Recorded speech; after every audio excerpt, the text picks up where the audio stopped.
أعوذ بالله من الشيطان الرجيم. بسم الله الرحمن الرحيم. وما خلقنا السماء والأرض وما بينهما باطلا ذلك ظن الذين كفروا فويل للذين كفروا من النار أم نجعل الذين آمنوا وعملوا الصالحات كالمفسدين في الأرض ام نجعل المتقین کالفجار کتاب انزلناہ الیک مبارک لیتدبروا آیاتہ ولیذکر اولو الالباب۔ سورہ صاد آیات 27 سے 29۔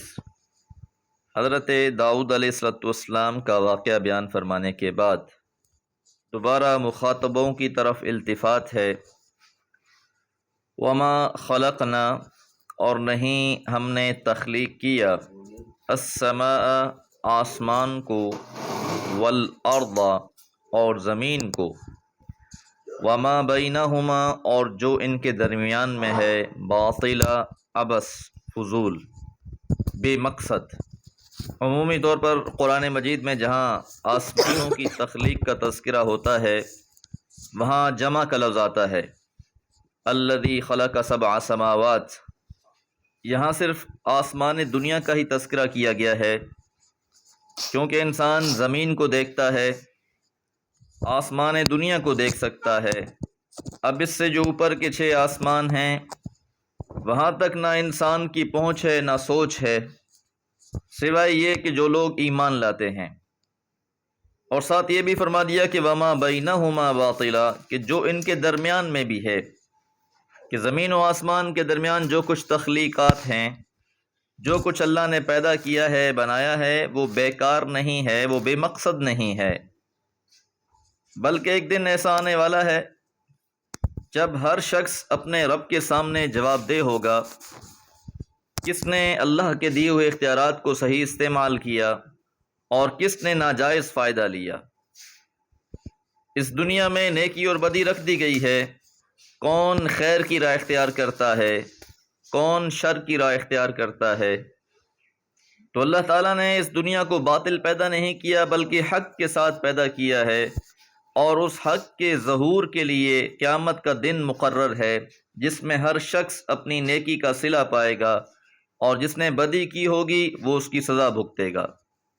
لیکن کیونکہ کافر، ذالک ظن الذین کفروا، یہی گمان ہے ان لوگوں کا جنہوں نے کفر کیا ہے، وہ تو یہی سمجھتے ہیں کہ بس یہ کائنات خود سے بن گئی ہے، زمین و آسمان کا کوئی خالق نہیں ہے، اس کا کوئی مقصد نہیں ہے، نہ ہی وہ اپنے ذات کے بارے میں سوچتے ہیں، غور و فکر کرتے ہیں، اور نہ ہی باقی کائنات کے بارے میں، اور انہوں نے یہ گمان کر رکھا ہے کہ یہ زمین و آسمان سب باطل ہیں، ان کا کوئی مقصد نہیں ہے، یہ بیکار ہیں۔ تو اب فَوَيْلٌ لِّلَّذِينَ كَفَرُوا، بس ہلاکت ہے ان لوگوں کے واسطے جنہوں نے کفروا کفر کیا۔ تو انکار کرنے والوں کے لیے ہلاکت ہے، من النار آگ کی، دوزخ ہے ان کے لیے، اور یہ ان کی ہلاکت اور بربادی کا سامان ہے۔ ام نجعل الذین، یہاں سے اسلوب استفہام میں ایک بات سمجھائی جا رہی ہے، اور اس استفہام میں تعجب کا اظہار بھی ہے۔ ام نجعل الذین آمنوا، کیا ہم کر دیں گے ان لوگوں کو جو ایمان لائے ہیں، وعملوا الصالحات اور نیک عمل کیے ہیں، کالمفسدین فی الارض، ان لوگوں کی طرح جو فساد مچانے والے ہیں زمین میں۔ تو زمین پر 2 قسم کے لوگ ہیں، ایک وہ ہیں جو ایمان لانے والے ہیں اور عمل صالح کرنے والے ہیں، اور اس کے مقابلے میں دوسرا گروہ جو مفسد ہیں، فساد کرنے والے ہیں زمین پر۔ تو اللہ تعالیٰ اب یہ سوال پوچھ رہے ہیں، تو کیا یہ دونوں گروہ روز قیامت ایک سے ہوں گے، برابر ہوں گے، ان میں کوئی تفریق نہیں ہوگی، ان کا نتیجہ الگ الگ نہیں ہوگا؟ ام یا نجعل المتقین، ہم بنا دیں گے متقی لوگوں کو، تقوی اختیار کرنے والے لوگوں کو، کالفجار، فاجروں کی مانند، کہ متقین اور فاجروں کا صلہ ایک سا ہوگا؟ تو یقیناً ایسی بات نہیں ہے۔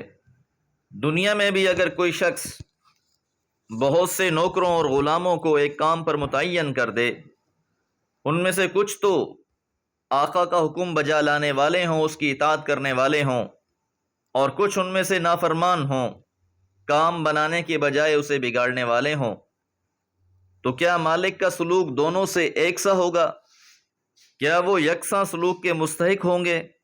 ذرا سی بھی عقل رکھنے والا انسان یہ سوچتا ہے کہ وہ دونوں ایک صلے کے مستحق نہیں ہیں، بلکہ دونوں کا نتیجہ الگ الگ ہے۔ جو اطاعت کرنے والا ہے، خدمت کرنے والا ہے، اس کا صلہ کچھ اور ہوگا۔ جو نافرمانی کرنے والا ہے، کام کو بگاڑنے والا ہے، اس کا نتیجہ کچھ اور ہوگا۔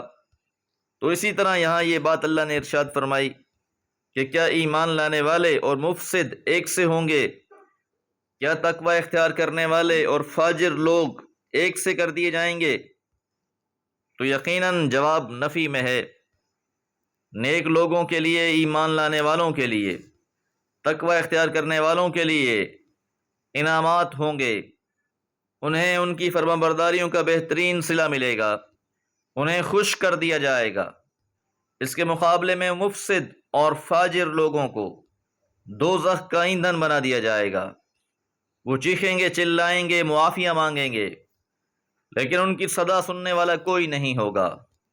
کتاب قرآن مجید، انزلناہ ہم نے اسے نازل کیا ہے، الیک آپ پر، اس کتاب مجید کو ہم نے ہی آپ پر اتارا ہے، مبارکن برکت والی ہے۔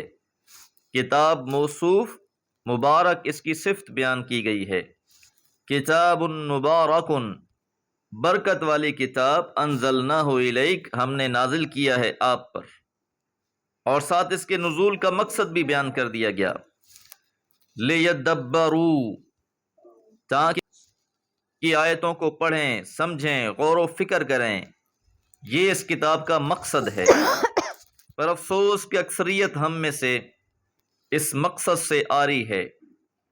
وَلِيَذَّكَّرَ اور تاکہ یاد دہانی حاصل کریں، نصیحت حاصل کریں، اولو الالباب عقل والے، کہ جن لوگوں میں عقل ہے، اسے پڑھتے ہیں، سمجھتے ہیں، تدبر کرتے ہیں، غور و فکر کرتے ہیں، اور اس سے نصیحت حاصل کرتے ہیں۔ دعا ہے اللہ تعالیٰ قرآن مجید کو ہمارے لیے آسان فرما دے۔ وما علیہ الا البلاغ۔